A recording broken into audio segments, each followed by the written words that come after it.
제주에 관한 말씀, 관유 제주와 붙는 말씀을 더 이어서 나갑니다.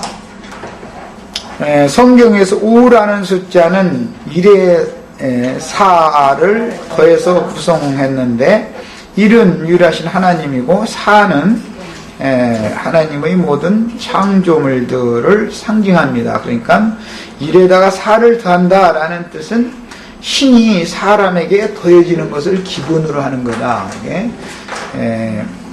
아담 이후로 신께서 사람을 버리셨던 그 신이 모든 죄인된 사람에게 찾아오셔서 사람에게 연합하는 것을 기본으로 하기 때문에 유대인들은 특히 이 5라는 수를 신성한 수로 이렇게 생각을 하고 있습니다.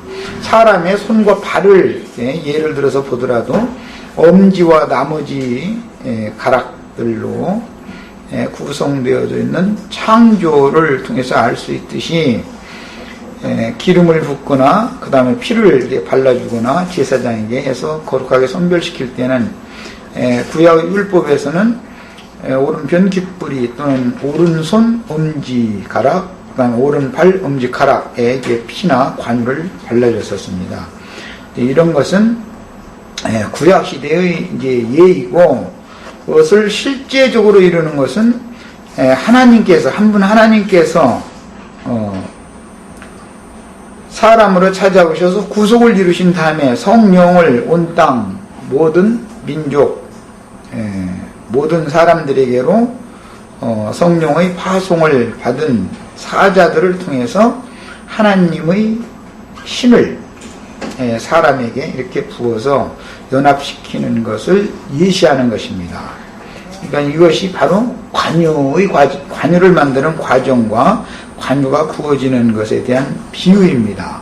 먼저는 유대인들에게 먼저 예수님이 오셔서 하나님이 땅의 유대인들을 찾아오셔서 말씀을 전하셨기 때문에 유대인들은 수를 계산할 때는 늘 5라는 수를 늘 염두에 두고 5라는 수는 신성한 수로 이렇게 생각하고 있습니다.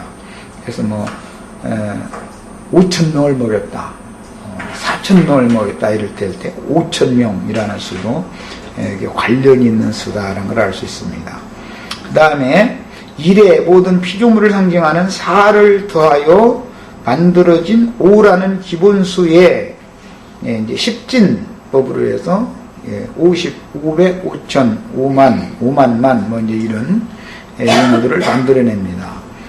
율법 전체를 요약하고 대표하는 10계명은 2개의 돌판 위에 양쪽에 새겼는데 각 판에 5조문씩 쓰여졌으며 그것은 두 돌판이라고 하는 것은 사람의 영과 혼을 영적으로는 상징하는 것으로서 이것은 신비다 이렇게 말하고 주기 성령께서 신비에 주의 말씀을 새겨놓는 것을 상징하는 말입니다. 구약시대에는 두 돌비에다가 하나님께서 그 손가락으로 친히 새겼다 그렇게 표현을 했는데 이것은 주의 성령께서 구속받은 사람의 신비에 주의 영과 생명의 말씀을 새겨놓는 것을 상징한 말입니다.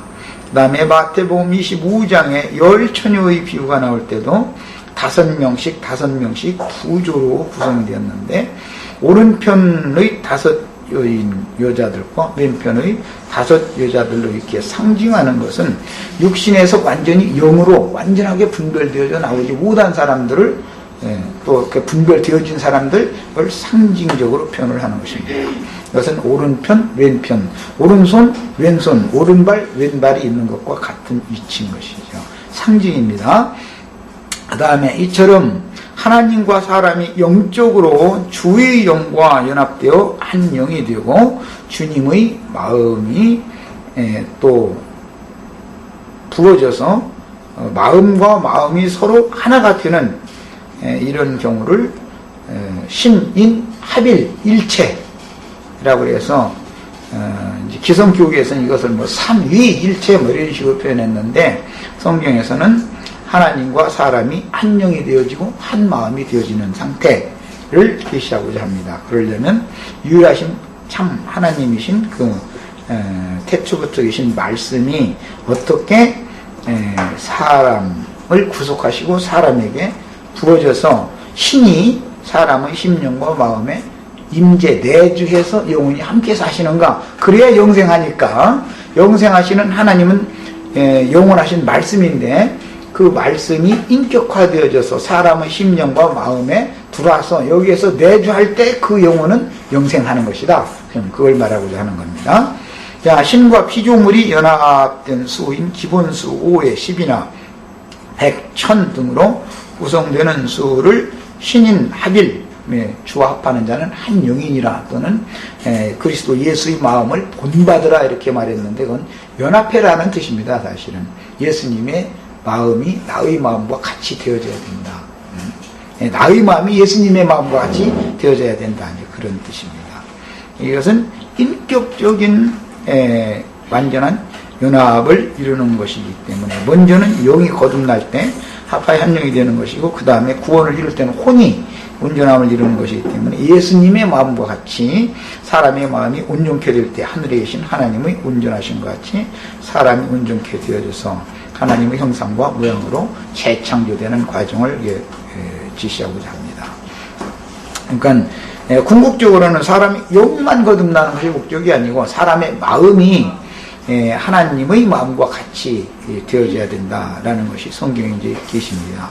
그러려면 기본적으로는 영적으로 우선 연합이 먼저 되어져야 된다는 것이죠. 영적으로. 그래야 그 영에 하나님의 이제 영을 한 번만 받는 게 아니라 이 영은 계속해서 공급을 하는 거예요. 성령과 사람의 심령이 계속해서 교통이 끊어지지 않고 계속 흘러 들어오면은 이제 사람의 마음을 바꾸는 변화, 이것은 변화된다 그러죠. 영은 거듭난다 그러지만 사람의 마음은 변화를 받아야 된다. 변화된다 그래요. 자, 그 이제 마음이 하늘의 하나님과 같이 온전케 된 경우는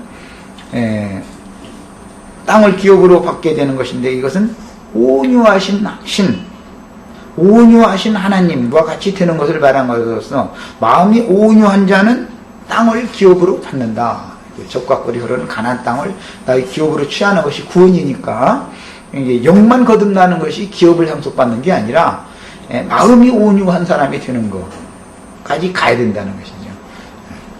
자, 그 다음에 이제 두 번째는 이제 육계 250과 창포 250세계를 이렇게 나눠서 500세계를 반반으로 나눈 것은 이미 소개를 잠깐 드린 것처럼 혈육의 몸에서 영혼을 나누는 것을 상징하는 것이다.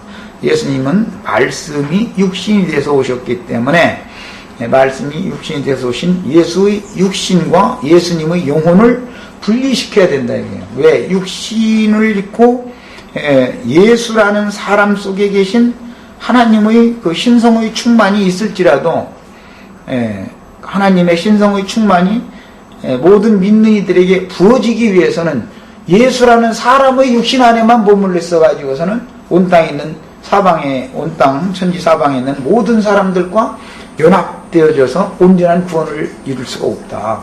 그러니까 예수라는 사람의 육신을 이제 벗게 만들어서 혈육의 몸과 온전하신 예수님의 영혼, 심령과 그 마음을 따로 분리시켜 놓는 것을 상징한 말이다. 이미 말씀드렸어요. 그 다음에 창포 250세계를과 6개 250세계를 합해서 500세계의 한 단위를 또 구성하는데 이것은 두 번째 과정이었습니다. 이는